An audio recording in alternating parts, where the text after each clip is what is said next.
Wow, here we are again. Good morning. Good morning. Welcome. Chilly Friday morning. I see Ben says it's a chilly Pretoria this morning. But yeah, same here in the West Rand, in Krugersdorp. I don't know, I guess all over the country at the moment. It's really getting cold and winter is here. So you need to start looking out for those white walkers. So be careful when you're out alone, you know. Well, anyway, good morning. Welcome here. I really appreciate you all being with us this morning. And also looking forward to my discussion with Juanita Vorster. It's been a long time in the making.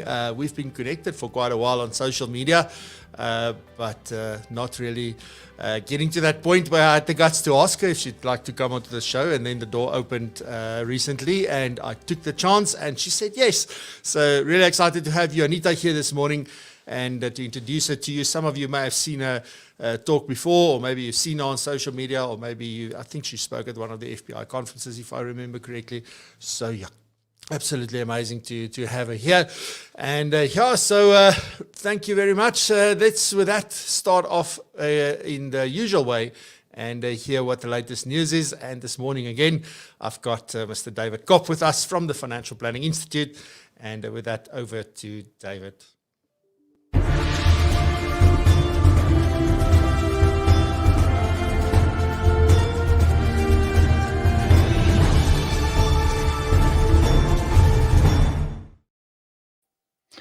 Good morning, everyone. Rainy and cold, just to add the rainy into it. So in this morning's news, we're going to be talking about crypto, NHI, cybercrimes, and beards. So to kick it off, never a dull moment in the crypto world.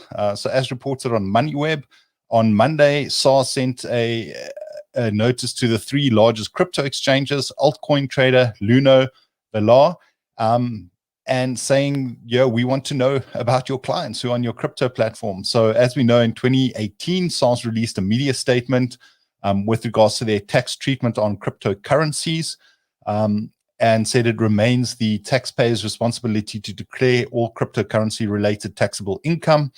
So their view is if you're mining cryptos, it is definitely a trade and you must declare that as an income. And if you're buying and selling cryptos, it can result in capital gains tax. So in terms of Section 46 of the Tax Administration Act, they have now gone to the crypto exchanges to ask for customer details in order to do a risk assessment on cryptos.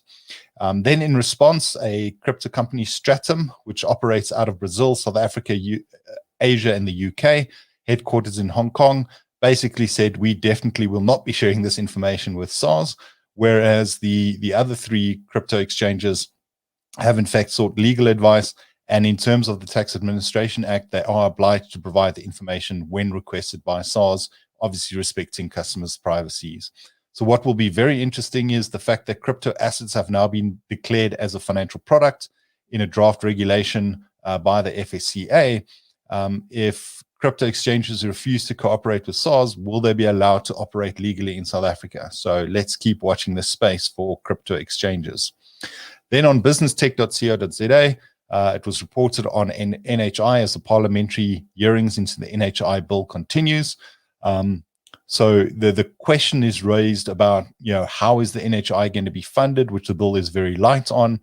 South Africa's largest private medical scheme, Discovery Health, has said that it broadly supports the structural changes being introduced through NHI, but has cautioned limiting medical aids. So as we know, the way that bill is currently structured is that medical aids will only be able to provide services that are not paid for by the NHI. And it's Discovery's strong view that limiting the role of medical schemes would be counterproductive to the NHI because there are simply inefficient resources to meet the needs of all South Africans. So again, access to healthcare, a big debate going on around the NHI bill. Then the cybercrime bill has been signed into law by President Ramaphosa, which was approved on the 2nd of December. It's a very far-reaching piece of legislation. And again, it just cautions what you should be putting out on social media. So in effect, if you send anything that can be considered hate speech or inciting violence, you can actually now get jail time if you send these messages out on WhatsApp. then you're likely to know somebody who sports facial hair and probably fall into one of two camps. You're either pognophobic or pognophilia. So the term pognophilia phobia is derived from the Greek words pognon for beard and phobos for fear. So pognophobia is when you have a fear or intense dislike of beards, and pognophilia is when you actually love beards. So one example of a company which was pognophobic was Disneyland, because there the employees were prohibited from having any facial hair if you were a cast member from the debut in 1955 until the guidelines were changed more than 4 decades later. So in 2000, members were permitted to wear moustaches, and only in 2012 were members of the cast permitted to wear beards. So there we go.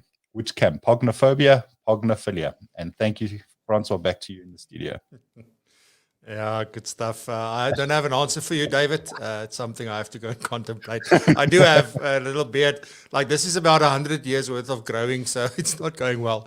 But so thank you very much. Disneyland quite well. Yeah, maybe I should change careers or something. David, thank you so much. Have a fantastic weekend. I'll run into you somewhere here in the West Rand soon. And hopefully we'll see you back next week. Thank you very much. Have a good one. Thank you.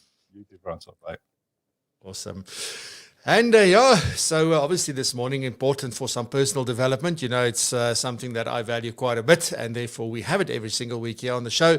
And again, Norma is joining us this morning. And this morning, Norma is going to talk to us about, like, how can we look at difficult people, but from a strength perspective. So this sounds to be like something very, very interesting. So excited to get into this. So let's jump over to Norma.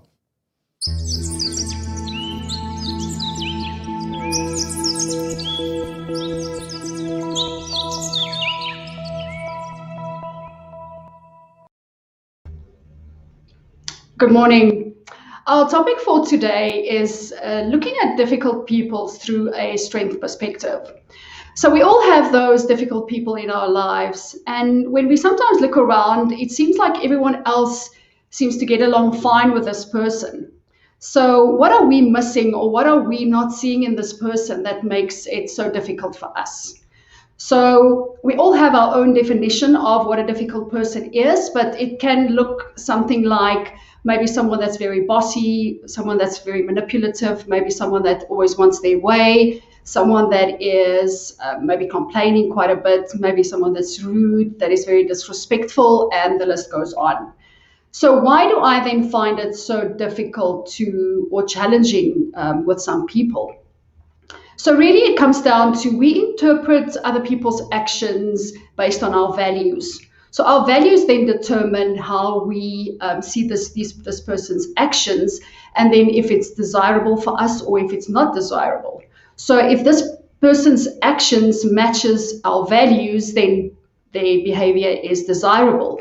And then we can sort of build stronger relationships. We maybe respect this person more, we trust them more, and all those good things. But if their actions is not aligned to our values, then there can be problems. So then that might damage the relationship, or we might misunderstand this person. So we know that our thoughts create how we then respond to this person. So if we keep thinking of or keep focusing on all the negative things, that is exactly what we're going to see there. So how do we then deal with these people but still sort of stay in a space where we are the best version of ourselves? So I think the really two things is very important that we need to sort of keep top of mind. So the one is that we need to look at ourselves first, because that's where basically our control is. So if we focus on the positive things, then the negative things will be a bit less frustrating. So we can be aware of our own maybe negative black and white thinking. So we can reframe this person's actions in a way that is gentle and honest and accurate, so we can have a sort of a new perspective. So when we reframe their actions, we can do it through this lens of a strength perspective. So instead of saying that maybe this person is rude and inconsiderate, we can reframe it in a way where we say that I really think this person values being honest and maybe upfront with me. So the second part that's important is maybe to see it from the other person's perspective. So Tony Robbins talks a lot about the 6 human needs. And if what he says is that our actions are really driven by our needs. So if we deal with a difficult person, maybe we can sort of ask ourselves, what need is this person trying to fulfill in acting this way? So then we can maybe find a space of being more compassionate with this person, maybe have a little bit more of insight into their life. Maybe they're going through a difficult season in their life.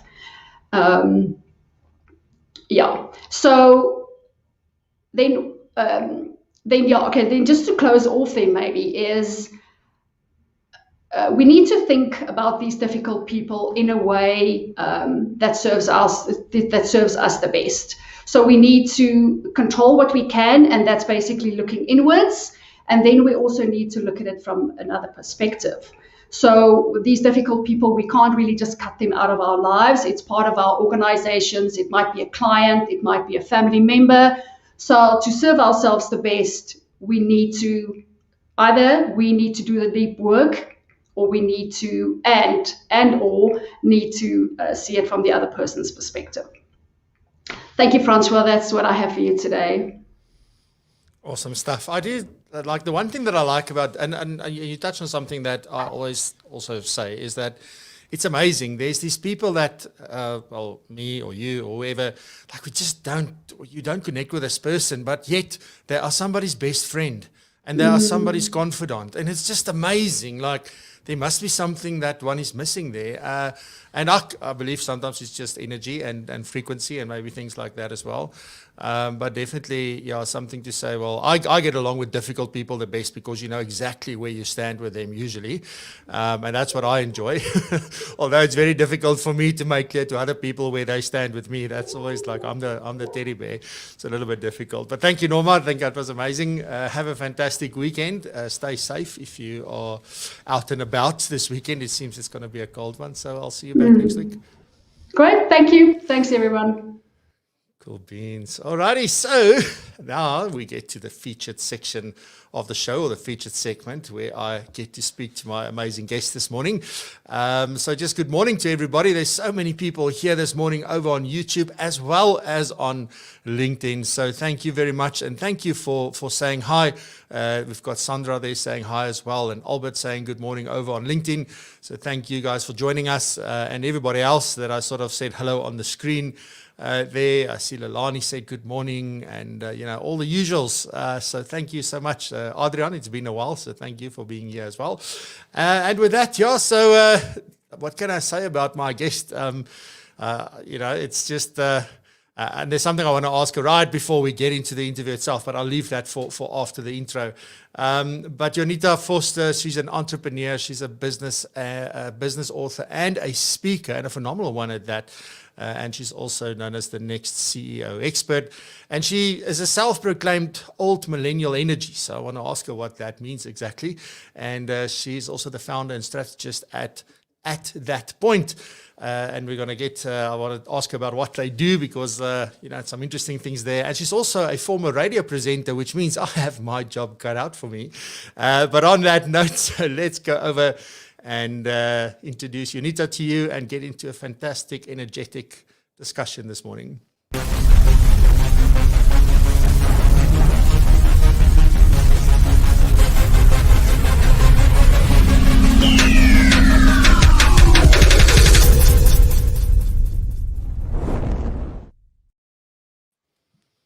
Good morning, Juanita. Welcome. Good morning, Francois. Baie dankie. Yes, the show just got a lot more better this morning. Like, not because of the other presenter. I mean, in general, like the whole show for me is now just elevated this morning because I have you here. So now I've got my job cut out for me in the coming episodes. But a warm welcome to the show. Thank you very much, and thanks for having me. Yeah, and thanks for saying hi. Like, there wasn't even a story. I just asked Juanita, like, I wanted to ask you for so long. And now you have this book. Please, will you come on? It's not a big show. It's like we're very niche and very specific. And you said, of course. And you made my day. So thank you so much. It's a pleasure. It's a pleasure. Small is Awesome. usually better. Yeah, absolutely. It's more intimate. So, Juanita, let's start off with sort of where did it all start for you, and a little bit of a background. I mean, like, I don't think anybody can introduce you better than you can yourself. But where did it all start for you? Where did it start for you, Juanita? How did you get into this? Because there's something that you sort of said that it resonated with me so much, and it's something that I think a lot of us are aspiring to, is to say, well, you started off as an employee, then moved to self-employed, and eventually employer, and now you do all these wonderful things that you're doing. So I'm very keen to hear, where did it start for you, and what that journey's been like. I might actually leave the introduction up to you, because you made me sound way more impressive than I am, Francois. It hasn't really started, or there wasn't a moment that whatever it is, really started. There's no extraordinary story to tell. There's no moment in time that everything changed or came together. My life is kind of one of average. It's an average life. It's a middle-class life. Nothing extreme, nothing extraordinary. My life and my story is a series of points that are seemingly unextraordinary, just completely ordinary. But when you put them together, they start telling a story of, I want to kind of call it intuitive success. So there's no one moment, one story, one start at which point it started. It was all to do with my habit, which is, sometimes a really good habit, sometimes a really bad habit of saying yes to opportunities and then figuring out how I'm going to make do with these opportunities, kind of building the plane as I fly it. So a few of the defining moments in my life was when I was in Standard 7, way back when we still called them standards. And my parents found this opportunity that you could do homeschooling. I said, yes, let's do that, because school was really boring. I didn't understand the social factor of it. It took too long. It bored me. And it ended up with me being able to write my matric, my last year, at the age of 16. And then I didn't know what to do. I didn't have a plan.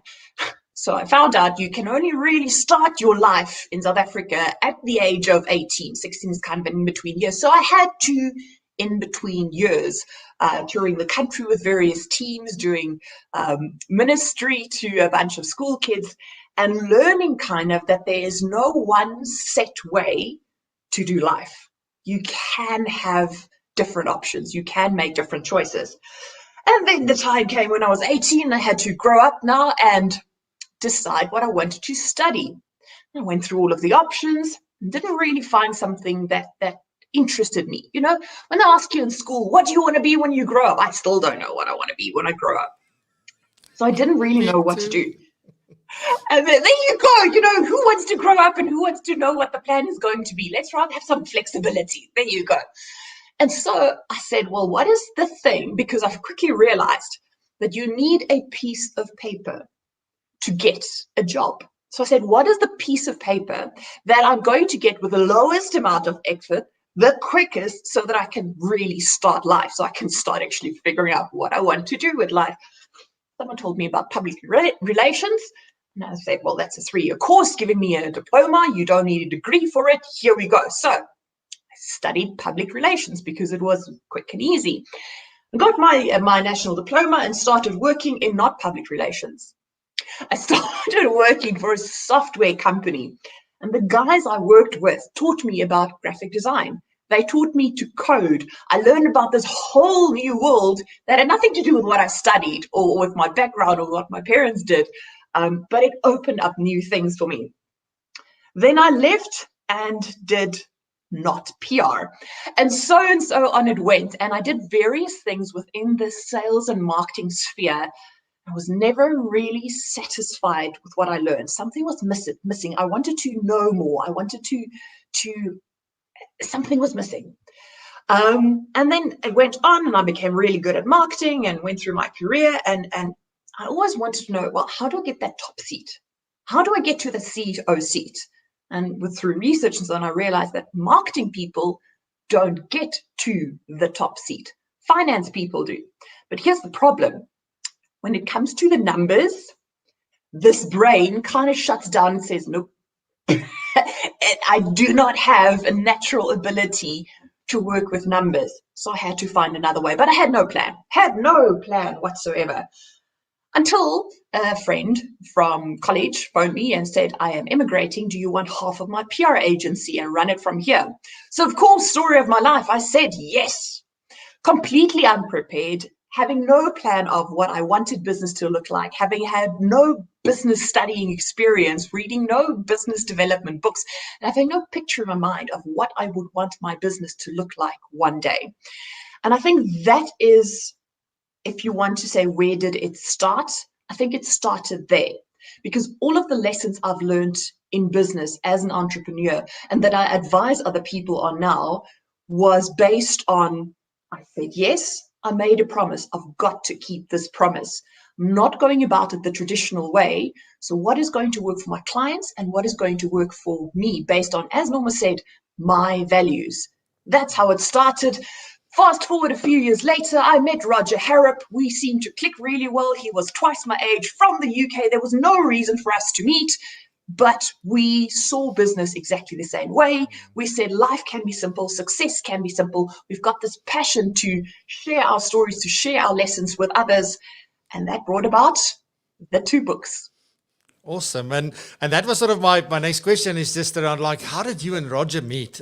Because like, it obviously, because this thing about saying yes, it's an amazing thing. And I think, has it always been easy for you just to say yes? Or was it sort of awkward that first time? You just said, from the inside, like, you want to say yes and you have to say yes, but you were still a little bit afraid of the unknown.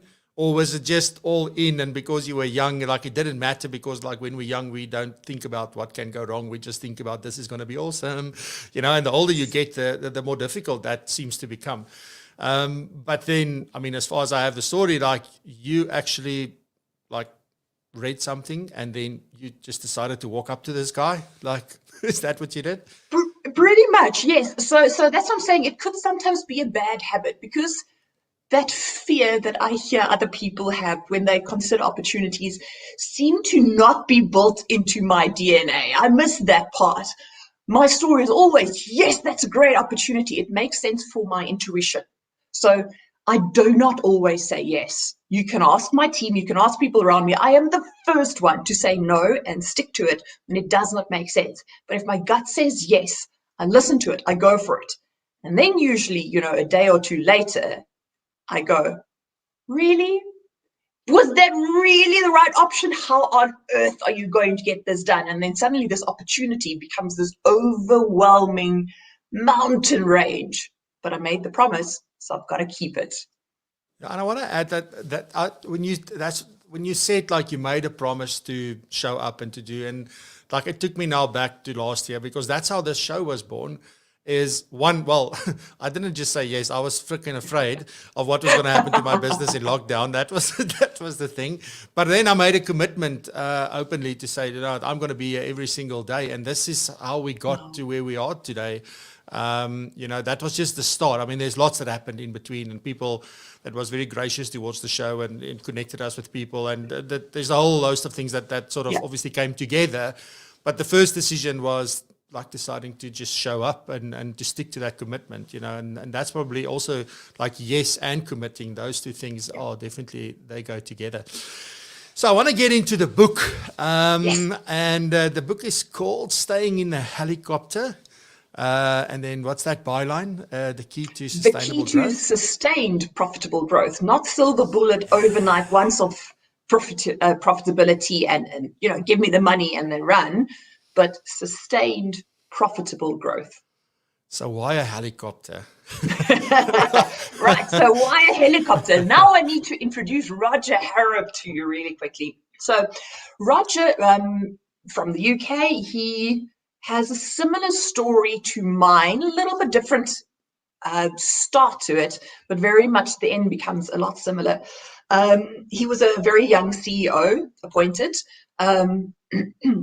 for his first company. Also had to learn quite a few lessons, engineer by trade. So he had to learn how to run a business, how to be a CEO, how to be accountable to a board, etc. He ran one of the biggest PLCs in the UK. And so he learned all of these lessons. And then one day he was retrenched with no notice. And he also said, well, what now? What do I want to do now? And Roger told me the story when I was visiting him in 2019 in Oxford, or in Watlington in Oxfordshire. We were walking to go to a cafe for lunch. And I asked him, Roger, how did this start? What is your story? Because we've talked about the work thing now, but what is your story? And he said, when he got retrenched, as you go through the feelings, he had a few decisions to make. Do I apply for another job? Do I do my own thing? And he said, his big decision was whatever he does, whatever he decides, he's going to have fun every single day. And then he said, well, that fun for him is not back in big corporate anymore. That fun for him was going to be to help others to simplify success, which is, me, completely different side of the world. That's what I intended to do as well. And so he started putting together a program based on all of the lessons that he's learned, and the structure based on all of the lessons he's learned running this big PLC and running all of these other companies. And he said the big thing for him was to be able to stay in the helicopter, to not just look at the big picture, because you can, go stand somewhere and look at the big picture, and you can step away and look at the big picture. But what you really need to do as a business leader, as someone running or involved in running a business, is have the ability and create the ability to stay in the helicopter so you can view the big picture from different levels. So that's Roger's structure. And to answer your previous question, how did Roger and I meet? And yes, it started with, I picked up his second book, Win, How to Succeed in the New Game of Business, picked it up, read the back and said, well, hang on, this is how I run my business. Surely someone can't be paid to speak about this and to write about this and to make a living from this, because this is how business happens. And then I ended up next to Roger during the lunch, at the closing lunch of the conference we happened to both be at. Of course, I sat down and I said, you, Roger Harrop, I read the back of your book. Surely this is how everybody runs their business. And he says, you will be surprised, but no. And that got us talking. And we were both surprised by seeing how similarly we saw business and how different it seemed to be from what was being taught in traditional business schools, from a formalized education point of view. And we were both really passionate during that lunch about saying it can be different, it can be simple, and you can have fun every single day. You can increase professional success while decreasing personal success, or decreasing personal stress, because both Roger and I have done it. So the helicopter is about more than the bigger picture. Yeah, it's and I love that analogy, and also, I mean, there's this thing about like yesterday we went to the licensing department because my driver's license expired, or not expired, it's about to expire.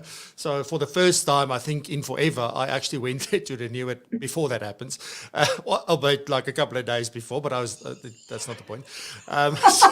So as we were driving up, and now I'm so aware of this whole helicopter thing, thanks to you, because first I watched that little clip of yours on LinkedIn the other day, and that's sort of where, like, that caught my eye again. I thought, like, yes, I got to talk to this woman because she takes a day out and then she goes sit in a helicopter the whole day. And then, like, I used to do that sometimes, but I haven't done it for such a long time.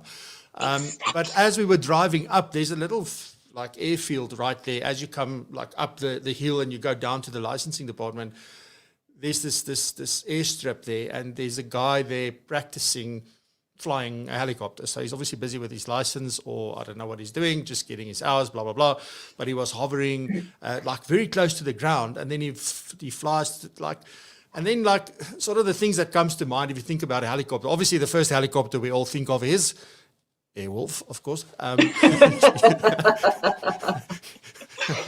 Your millennialism is showing. Yes. But I'm sidetracking myself. But the thing about this helicopter, and also I was in a helicopter once, like when I was still at one of the big corporates, and we were at a conference at Sun City. Part of the thing was that we went on this helicopter thing. And I will never forget how this guy went, like he was flying up, and then as we came up, he dropped that helicopter on a pin, like right down, and went down. And I think that's one of the things about a helicopter, apart from the fact that you can go very high with this thing can like pivot like at a point. It's not like a plane. If you were using a plane, you'd go all the way, like, like when you're on a plane, it goes very slowly and turns like a boat basically. Whereas a helicopter can almost turn on a pin, just obviously not breaking all the rules of gravity. But that's the thing. So it's an agile kind of thing. So you can go high, but you can also be agile. And I think that's sort of something that is special. Is that something that you took into account when you and Roger were writing this? So staying in the helicopter was Roger's structure. So where I come in is the updates and the new and the looking at it from a business owner perspective, not an employed CEO perspective, and a young female perspective, an entrepreneur and a self-start, and all of those. So I bring the updates into Roger's strategy or into Roger's structure. But yes, when he told me about staying in the helicopter, I immediately resonate, because just a year before that, I was spending not a lot of time in helicopters, but I had the privilege to be in several helicopters on a bunch of South Africa's most prestigious game farms, because they were one of our clients. They asked us to do their social media for them. And part of social media for a group of game breeders was to take photos and to capture photos. And they were very nonchalant about, getting into the helicopter and just going somewhere. We used to, if we want to see game in South Africa, no, they're not in our backyards. We need to get into the game drive vehicle and go for it. And here they just said, oh, we saw something in the field, get into the helicopter. And that was my first time, so there was no big ceremony and didn't look forward to, I'm going to be in helicopter. It's going to be so wonderful. I kind of had to get in, figure out how to do the 5-point strap connection thing and put on the headset while they were already lifting off. And the first helicopter pilot I ever had a broken leg. So his crutches were at the side, broken leg, because it's okay. You can still do the helicopter. Yes, I promise you, I will send you the photo, Francois. And my first experience in the helicopter was that it is incredibly noisy outside that bubble of the helicopter. Incredibly noisy, but inside it's calm. The amount of wind and resistance outside this helicopter, because I wanted to stick the camera out, to get a video, and it was literally going like this. Bring it just back in. It's calm. It's an environment where you can think. That was my first realization. The second one was how much and how far you can see from a helicopter, as well as how much detail you can see. So not up close, obviously, but you were able to see the game farm, the horizon, the everything, as well as, and it was really, really overgrown at that stage, as well as the small springbuck, the small impala that was standing underneath a bush. And you could see them, not little blobs, but you could see almost the detail in them while you were seeing the big picture. And that's the magic of a helicopter versus a plane for me. On top of its agility and its ability to hover at different levels and just be in the air while at a complete standstill while you survey the environment, it was that big and small at the same time. And that's what I was reminded of when Roger told me about his staying in the helicopter. It was that as business leaders, we've got to know the details of our business, but we can't get lost in those details. We need to have the ability to know the details, and we need to have the ability to look at those details from such a height that we can see it as a whole, and that we can manage it as a whole, so that we don't get lost, stuck with that little impala hiding under the bush. Yeah, just like I'd never even thought of that. And I mean, it's so true. It is, once you're inside, so it's, I don't even have to add anything to that. That was, it just, that explains the entire thing. Maybe the other thing was, that was a little, my dad would call it a lappendraad. Just a little helicopter. So it's got this bubble and this little tail, and you can kind of fall out of it if you really wanted to. Then I was with a few of the others in a fancy helicopter. And the fanciest helicopter had a door, a nice plush seat like you see on TV and the movies and stuff. And I was so frustrated in that luxury helicopter because I could not get close. I only had a little window to look out from. So while the interior was really luxurious here to my right, all I wanted to do was able to get that helicopter view, but I couldn't because I only had this window to look through and my camera couldn't get out and I couldn't get down. So staying in the helicopter is not supposed to be a comfortable environment where you sit and someone flies you. Staying in the helicopter is supposed to be the quickest, leanest helicopter you can get, so you can hang out of the side and do what needs to be done so that you can achieve that sustained profitable growth that we talk about in the first chapter. Yeah, it's brilliant. I want to get into a few of the things in the book. Yeah. And I haven't been able to read the whole book, but there's some things that I want to share at the end, some things that I shared that I absolutely love about this book. So I'm going to leave that for at the end because I want to share my experience with you and say, how did because I almost read through the book.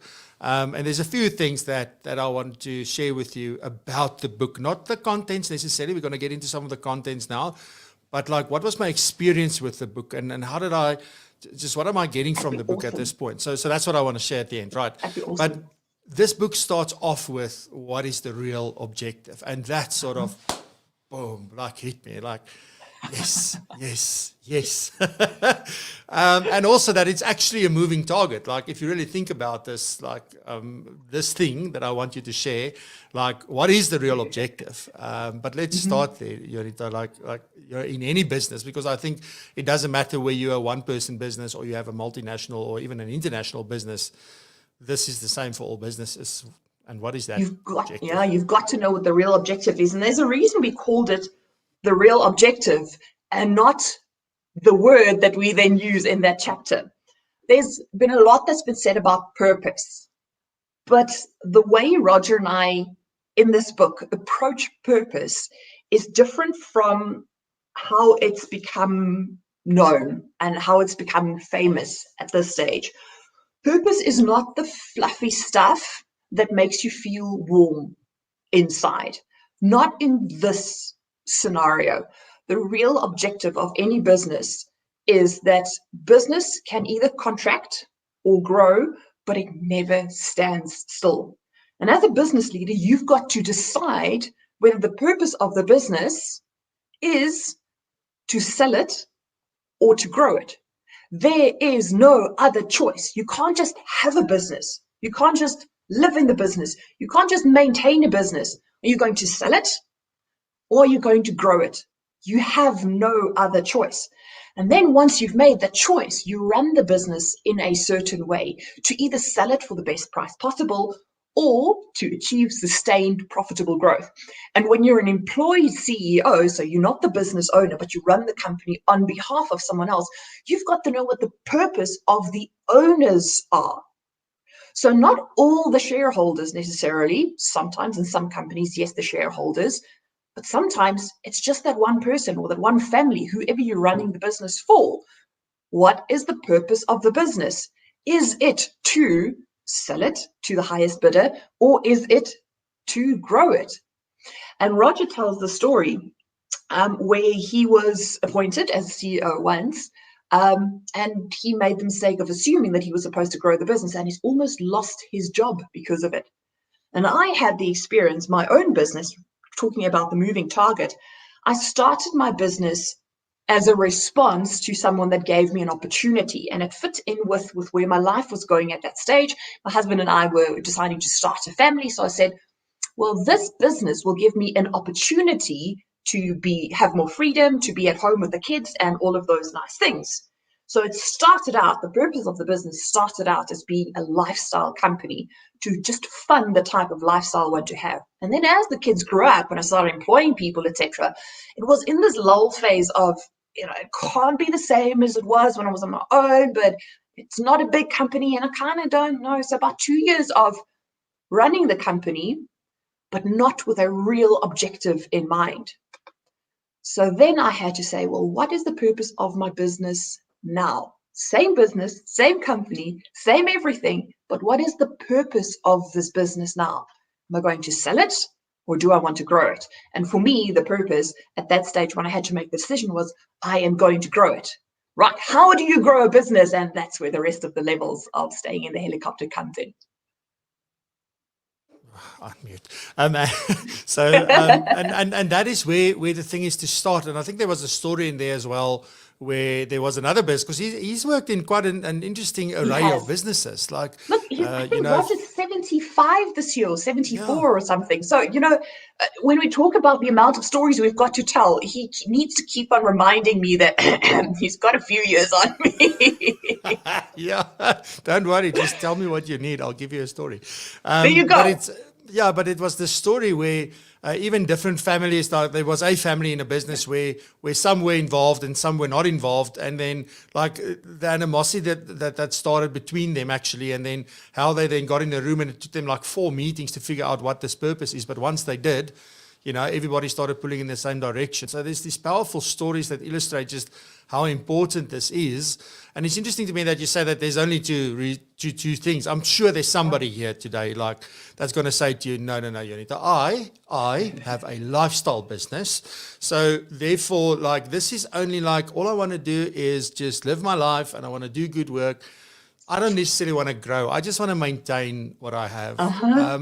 So obviously, I mean, does that, like, and I say this like now, just to play devil's advocate, okay? Is that then a business? Or is this just being self-employed? Is it a business? It is a business that is not necessarily going to be a business for much longer. And the reason I say this is from personal experience. Just maintaining, just lifestyle. The catch is, while your business stays the same, everything outside of it, including your clients, change. So if you run your business to keep it exactly the same, to not grow, to just fund your lifestyle, to just make it comfortable, to just anything, you're not going to keep your eye on what's happening outside. And that just is then after a while not going to be enough to keep up with all of the changes. So by growth, I'm not talking about huge scaling. We're not talking about exponential growth. We're not talking about turning a lifestyle company into a massively listed conglomerate. That's not what growth is necessarily. But you need to understand that even if you want to have a business that is just for you, you need to view it from a growth perspective, because inflation, we all know, prices go up. People start asking you for discounts, markets change, environments change, new technologies arrive, which are putting all of the services, all of the products we have under threat. So if you're just running it in the same way over a long enough period of time, your market is going to change so much so that your business is going to have to either adapt and grow or close down. I think that's such an important point. And it means that you need a plan, and you need to seriously focus, and you need to get into the helicopter, in my opinion. There's a host of things that I still want to talk to you about, but I'm going to break it down just to two last things for now. Just want to mention that this book, from that point, although it starts with a real objective, there's actually a lot of time. If you look at the number of pages in the book and how much time is spent on that, it is actually the most significant part in the book, almost, like getting it started right. And then it starts breaking down into laying the foundation and the direction. And then the one section that I really enjoyed is called the shape, the shape of your business. Because there's something there that was highlighted that I'm going like, spotlight. Okay, I'm seeing what's going on.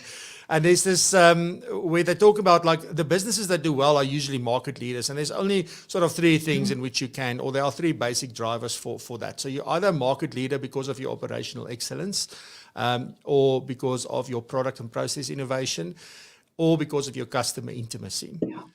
It's one of those three things. And I don't know if it's possible to combine some of these things, but usually like one of these are your main driver, and this is the thing that you get known for, and this is why people love you over and above anybody else that does what you do. But there was one specific thing that I want you to talk about with this, is that, there's this thing about price and perceived value.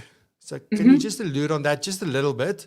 They need to go buy the book to go read that, because that for me was phenomenal. But what is just talk me through the price and perceived value and how this links to these market leader or the basic drivers of being a market leader. Absolutely. I'm trying to find that price and perception matrix in our book. We explain it in a lot more detail in the second book called When. There you go. When it's been printed. So staying in the helicopter is still at the printers. It's going to be printed in the next 2 or 3 weeks, I think. But this is the graphic. There you go.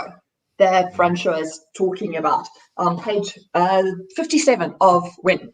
And it says that all buyers have one job. Their job is to get you to sell whatever it is you sell at the lowest price possible as a commodity. It's just a website design. It's just financial planning advice. It is just a chocolate. It is just a mind pump. It is just whatever it is. Give me the lowest price because I can get it anyway. That is the job of the buyer. They need to buy on the lowest price possible. It is the job of you, if you're the salesperson, or of your sales team, if you're managing a sales team or have a sales team, to not sell on price, but to sell on perceived value. And the shape of the business has a lot to do with it. If you are a business who's a market leader in operational excellence, and you can only be a market leader in one, you've got to be at least market average, but preferably more than average in the other two, but you can only be a market leader in one. So if you sell on operational excellence, it's all about price, it's all about margins, it's all about getting that lowest cost product quickly, in a standard, within quality, etc. Then you sell on price. If the shape of your business is to be a market leader in product or process innovation, new stuff, or in customer excellence, you've got to sell on perceived value. So it's your job, or the job of your salespeople, to not sell the specs of the product or service, but the problems it solves, the value it adds, the changes it can make, the next phase of the customer when they deal with you and when they buy your product or service. So the price is not one of the top 3 things that you or your salespeople sell on. You've got to know what the value is to them of your products and services. Yeah, and that's not easy to do. So I think for a lot of people, that is the hardest. It's something we talk a lot about on the show, is about value and one value proposition, but also then how do you deliver your value? How do you explain your value? How do you articulate it? And how do you get that message across? And how to see your own value? Because I think often we don't believe that. I mean, that's like you went to Roger almost and saying like, can't be this simple. Like, how do we run this? Like, surely everybody's doing this. And then you realize like, no, like there's a lot of winging going on out there, I assume. There's a lot of winging going on. You're speaking about helicopters, yes. You should be rotoring and not winging. Okay, so how much time, I'm sorry, how much time should I be spending in the helicopter, Juanita? I think that's important for me to know. How much time should and how much time do, 2 different things. And you mentioned the video that I did last week, and that was last week before. I think it was last week. And that was done on a whim, that video. As you said, now, we're not necessarily comfortable talking about ourselves. Me too. I'm more comfortable talking about doing the actual work, doing the planning, doing the coaching for business executives, doing the master classes, doing the speeches, writing the books, talking to other people, giving them advice, sitting with executives and helping them plan their strategies. That's what I'm comfortable with. The moment people ask me about me, that kind of becomes, but that's not the important bit. So the video was uncomfortable to do, but in my gut, I felt it was necessary. And just look where it brought us, follow your gut, people, follow your gut. And then I had a lot of work to do, but my mind wasn't in a space where I could put heart and soul into it, and where I could lead my team and provide the direction that every business leader needs to provide. So I said, well, in the book, Roger and I say, you've got to take 1 day a week to do helicopter. And I'll share a tip of how I've gotten to almost that. So once a quarter, once a month, whatever you can do, just start sometimes getting into the helicopter. Once a year bosberaad with a lot of other people does not count. That is not helicopter. That's actually details, believe it or not. Once a year bosberaad, two times a year bosberaad, that's not how it works. You yourself. So what I did is I said, I need to take a helicopter day. Got into my car, went to the closest park and just walked and said, well, because I know the helicopter structure, I am able to get into my helicopter and decide which level I want to spend time at then. And I said, today, I've got to just ruminate about the purpose of the business once again, because the purpose is the filter you put every decision through. And it's almost like magic, believe it or not. When you're clear on the purpose, every decision in business becomes so much easier. Yes, it might still be complex to execute, but the complication goes away almost. You get to the simple, clear, shiny light. This is where we need to go to. So I'm going to focus on the purpose that day and the values and the vision and the values. That for me was my focus areas that day. And it took me about 3 hours of sitting in a park and just going through the history of my business and just seeing, well, this is the purpose. That was the purpose then. That was where the purpose shifted. Is the purpose still the same? Or is it time for the purpose to change?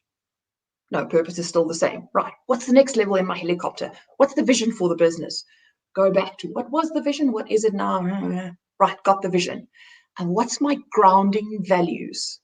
What am I not willing to give up to get to that vision, those aspirations, and that purpose?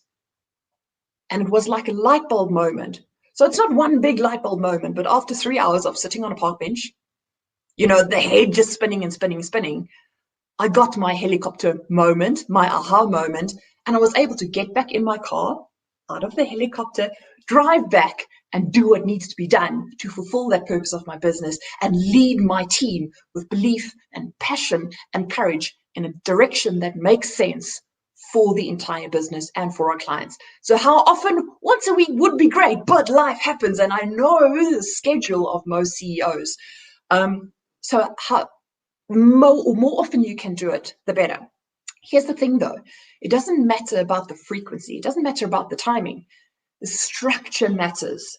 The tick boxes of the helicopter is what matters. And if you read the book and if you've got the list, and that's why these books are so small, I'm going to show you when just now. It's a 4-hour book. It's tiny, tiny, tiny by design. There you go. Here's the proof copy of the helicopter. It is really short because we want it as reference books. We want these books to be thumbed through and bent and pages full because it's a reference book. It's not a fancy la-di-da book. If you go through all of those levels, whenever you get into the helicopter, so even if you've got a helicopter purpose day and then a helicopter aspirations day and a helicopter values, helicopter vision, helicopter customer, helicopter sales, helicopter shape, helicopter leadership day, that's okay. And that's how I've started to implement helicopter in my day-to-day business, not having a helicopter day through all of the levels, but making sure I check a relevant level at least on a weekly basis. Yeah, and I guess the easiest way to make it happen is just to put the damn thing in your diary. Just do that. Yep. Like, it's not that hard. Just put the thing in your diary and then just stick to it. Don't think that, I can do something else with that time, or there's this important client. Like in financial advice, there's always this important client. Or at least that's what advisors tells broker consultants. But that's the thing. So don't let those things get in the way. This is more important. So this is how you start spending time on your business and in the helicopter. This saves you time. Yeah, this saves you time on all of the other things. If you're clear on all of this, it's amazing how quickly you start making decisions and how quickly you answer and how quickly you do your calculations or your writing, whatever you need to do, because your brain knows exactly where you're going to and it's filtering everything through that. So instead of making a lot of micro decisions every day, is this right? You've got the main decision and you just focus on doing the work. That's what helicopter helps do. It helps you increase that success while decreasing your personal stress, because the main decisions are already made. And there's another thing, this is a little bit, motivational quote, put me on a poster. People often ask me, how do you get time for all of these things? You do not find time. You do not get time. You do not find time for things that are important. You make time for things that are important. Sometimes family is more important, so you make time for family. Sometimes helicopter is more important, than the details at the bottom. So make time for the helicopter, and sometimes details are more important. So you make time. It's your choice. Put it in your diary and stick to your own choices. Make promises to yourself and keep them. Keep your promises to yourself. Absolutely. Awesome. So as I promised, I wanted to share just my experience with the book and what I really found interesting with this book.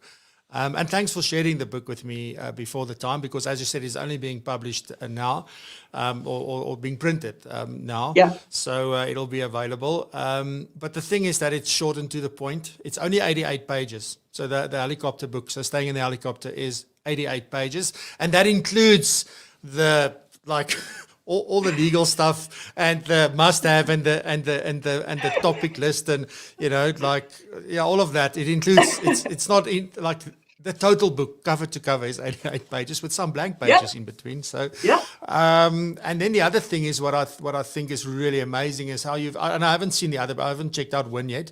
But in this book specifically, what caught my eye was the QR codes, and that you try and make it interactive. So you can actually, as you go through the book, scan a QR code, watch Roger tell a story, or listen to him tell a story, or read an article, or there's so many things. And then there's this app that goes with the book where you can do assessments and all these wonderful things. So I was like, wow, this is something different. I've never experienced. I don't read a lot. I actually listen to books, but this, I'm so glad that I looked at this. And also the level of practicality backed by the stories, and it's so simple. It's such an easy read for me. I battle to read, specifically English, want ek mos nou eintlik van die Vrystaat af, né? So and I'm serious, it's hard for me to, I've got plenty of books, but I think I'm more of a collector than a reader. So and most people are these days. It's such an easy read.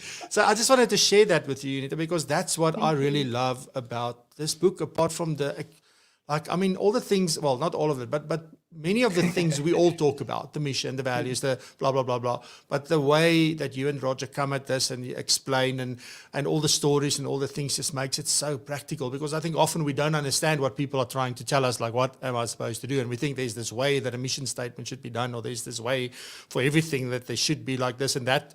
Why we never get in a helicopter, because we don't know how to do this stuff. So then my question is, where will the book be available to be purchased? Can you maybe share that?